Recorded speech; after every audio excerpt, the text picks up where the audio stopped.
وزیر اعظم کی بھرتیوں سے متعلق GIT رپورٹ کی سفارشات کے بعد پاکستان پوسٹ کے اعلیٰ حکام پر ان پر عمل درآمد کی ذمہ داری تھی، مگر اس کے برعکس وہ کرپٹ افسران کو تحفظ دینے میں مصروف نظر آتے ہیں۔ اب تک 2000 سے زائد مشتبہ بھرتیوں میں سے محض 150 ملازمین کو برطرف کیا گیا، جبکہ بدعنوان عناصر نے یونین کے ذریعے برطرف شدہ افراد کو عدالتوں سے ریلیف دلوانے کی حکمت عملی اپنا لی ہے، جس سے معاملہ مزید پیچیدہ ہوتا جا رہا ہے۔ اس حوالے سے مزید تفصیلات جانتے ہیں اسلام آباد سے راجہ اسرار حسین کی رپورٹ میں۔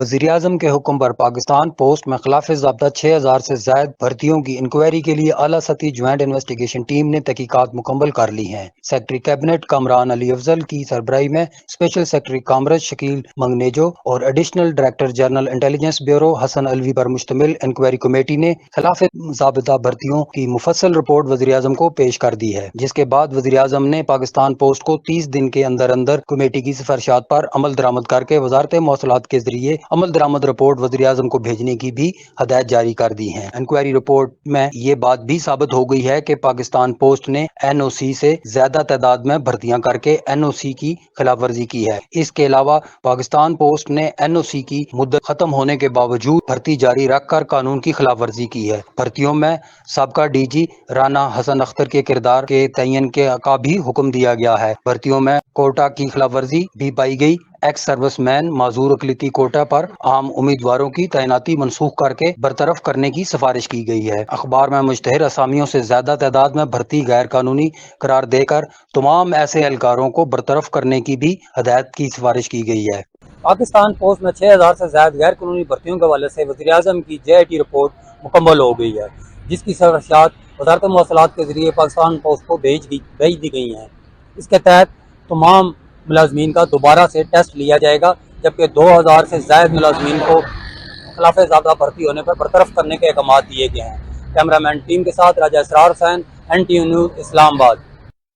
آپ کو بتائیں کہ KMC نے سفاری پارک میں موجود ہتھنیوں، مدھوبالا اور ملائکہ کی صحت اور علاج کی نگرانی کے لیے تکنیکی کمیٹی تشکیل دے دی ہے۔ دونوں ہتھنیاں مائکو بیکٹیریم TB کمپلیکس سے متاثرہ پائی گئیں۔ کمیٹی میں مقامی اور بین الاقوامی ماہرین حیوانیات شامل ہیں۔ تفصیلات جان لیتے ہیں اس رپورٹ میں۔ کراچی سفاری پارک کی ہتھنیاں مدھوبالا اور ملائکہ سنگین بیماری میں مبتلا نکلی۔ دونوں میں مائکو بیکٹیریم TB کمپلیکس کی تصدیق ہو گئی ہے، جس کے بعد ان کی صحت اور علاج پر توجہ دینے کا فیصلہ کر لیا گیا۔ کراچی میٹروپولیٹن کارپوریشن نے ہتھیوں کے علاج اور دیکھ بھال کی نگرانی کے لیے ایک تکنیکی کمیٹی بھی تشکیل دے دی ہے۔ کمیٹی میں مقامی اور بین الاقوامی ماہرین شامل کیے گئے ہیں۔ یہ ماہرین سری لنکا، تھائی لینڈ، جرمنی اور جانوروں کی فلاحی تنظیم فار پاور سے تعلق رکھتے ہیں، جو ہتھیوں کے علاج کے ساتھ ساتھ ان کی فلاح و بہبود کو بھی یقینی بنائیں گے۔ کمیٹی کے چیئرمین کے طور پر ڈاکٹر RC راجہ پکسا کو مقرر کیا گیا ہے، جبکہ ڈاکٹر عامر خلیل شریک چیئرمین ہوں گے۔ ان ماہرین کا بنیادی کام ہتھیوں کی صحت کی مستقل نگرانی، علاج کے جدید طریقے اپنانا اور اصولوں پر سختی سے عمل درآمد کو یقینی بنانا ہے۔ ہتھیوں کی صحت بہتر رکھنے کے لیے خصوصی جدید ادویات اور ماحولیاتی بہتری پر کام کیا جائے گا، جبکہ سفاری پارک میں سخت حفاظتی اقدامات بھی نافذ کیے جائیں گے۔ امریکی صدر ڈونلڈ ٹرمپ ایلون مسک کی حمایت میں کھل کر میدان میں آ گئے ہیں۔ ٹیسلا کے بائیکاٹ کو غیر قانونی قرار دیتے ہوئے خود ٹیسلا گاڑی خریدنے کا اعلان کر دیا ہے۔ اسی حوالے سے دیکھتے ہیں یہ رپورٹ۔ سابق امریکی صدر ڈونلڈ ٹرمپ نے ٹیسلا کے بائیکاٹ کو غیر قانونی قرار دیتے ہوئے ایلون مسک کی حمایت میں ایک ٹیسلا کار خریدنے کا اعلان کر دیا ہے۔ ٹرمپ کے مطابق ایلون مسک امریکی قوم کے لیے شاندار خدمات سر انجام دے رہے ہیں۔ میں ان کی حمایت میں ٹیسلا کار خریدوں گا۔ بیان ایسے وقت میں آیا جب ٹیسلا کے شیئرز 15% گر چکے تھے اور کمپنی کو پیداواری اہداف اور فروخت میں کمی جیسے چیلنجز کا سامنا ہے۔ تجزیہ کاروں کے مطابق ٹرمپ کی اپنی معاشی پالیسیاں بھی سرمایہ کاروں کے لیے غیر یقینی صورتحال پیدا کر رہی ہیں، جو ٹیسلا کے شیئرز کی گراوٹ کی ایک بڑی وجہ ہو سکتی ہے۔ ایلون مسک ٹرمپ کی حکومتی کارکردگی کے محکمے کی سربراہی کر رہے ہیں، جس کا مقصد اخراجات کو کم کرنا ہے۔ یہاں آپ کو بتائیں کہ 15 سے زائد ممالک کا سفر کرنے والا فرانسیسی سائیکلسٹ فلپ پاکستان پہنچ چکا ہے۔ خیرپور کے علاقے کم میں داخل ہوتے ہی پاکستان زندہ باد کے نعرے لگا دیے۔ اس حوالے سے مزید جانتے ہیں اس رپورٹ میں۔ 15 سے زائد ممالک کا سائیکل پر سفر کرنے والا شخص خیرپور پہنچ گیا۔ خیرپور کے علاقے کم پہنچنے پر فرانسیسی شہری نے پاکستان زندہ باد کے نعرے لگائے۔ فرانسیسی شہری فلپ سائیکل پر کئی ممالک کا سفر کر چکا ہے۔ فرانسیسی شہری فلپ اٹلی، اربینا، گریس، سائبیریا، ترکی اور ایران کا بھی سفر کر چکا ہے۔ فلپ نے کہا ہے کہ پاکستان بالخصوص سندھ کے لوگوں نے بہت محبت دی۔ فلپ کا مزید کہنا تھا کہ پاکستان کے دیگر علاقے بھی بہت خوبصورت ہیں۔ پاکستان آ کر پتہ چلا کہ یہاں کے لوگ محبتی اور بہت ہی اچھے ہیں۔ کنڈ پہنچنے پر فلپ کو سندھ کی ثقافت اجرک کا تحفہ پیش کیا گیا۔ پاکستانی فاسٹ بولر حارث رؤف کے گھر ننھے مہمان کی آمد پہلی جھلک بھی دکھا دی۔ سوشل میڈیا پر بیٹے کے نام کے ساتھ ایک خوبصورت اور جذباتی پیغام بھی شیئر کیا۔ حارث رؤف نے اپنے بیٹے کا کیا نام رکھا ہے اور ان کا کیا پیغام تھا، جانتے ہیں اس رپورٹ میں۔